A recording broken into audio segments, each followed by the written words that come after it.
పెళ్లి కొడుకు గగన్ రూమ్లో సోఫాలో గగన్ పై భూమి పడిపోతుంది. భూమి విగ్ ఊడిపోతుంది. భూమి అని తన పైన పడిపోయిన భూమిని ఆశ్చర్యంగా చూస్తూ ఉంటాడు గగన్.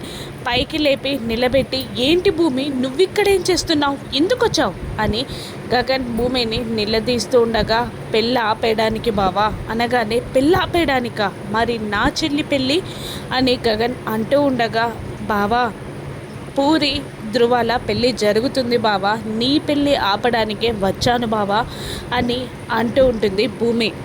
కానీ గగన్ విరక్తిగా నవ్వుతూ, లేదు భూమి, నేను తారా మెడలో తాళి కడితేనే ధృవ పూరి మెడలో తాళి కడతాడు అని అంటూ ఉంటాడు గగన్.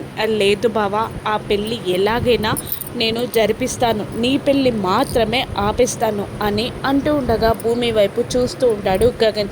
నా కోసం ఒక్క పని చేస్తావా బావా అని భూమి అడుగుతుండగా, ఏంటి అంటూ ఉంటాడు గగన్. ఒక ప్లాన్ని చెప్తూ ఉంటుంది ఆ భూమి. అలాగే అనేస్తాడు గగన్. ఆ పూరి ధృవాల జంట, గగన్ తారాల జంట పెళ్లి పందిర్లో పెళ్లి పీటలపై కూర్చుంటుంది.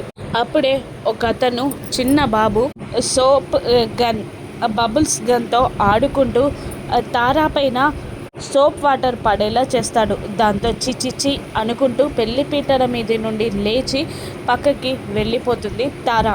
గగన్ అక్కడే పెళ్లి పీటలపైనే కూర్చొని ఉంటాడు. మరోవైపు తారా వస్తున్న దారిలో కాస్త పక్కకి చెర్రీ, పలమనేరు పిన్నిల, భూమి, శారద నిలబడి ఉంటారు. సెకండ్ ప్లాన్ ఎగ్జిక్యూటింగ్ అని అంటూ ఒక కర్చీఫ్ పైన మత్తుమందు స్ప్రే చేస్తూ ఉంటాడు చెర్రీ. అదే దారిలో వస్తూ ఉంటుంది తారా. తారాని చెర్రీ కిడ్నాప్ చేయగలడా? భూమి ఈ పెళ్ళి ఆపేయగలదా? ధృవ పూరి మెడలో తాళి కట్టేస్తాడా? పూరి ధృవాల పెళ్ళి జరిగిపోతుందా? రాను ఎపిసోడ్స్లో చూద్దాం. Thank you for watching.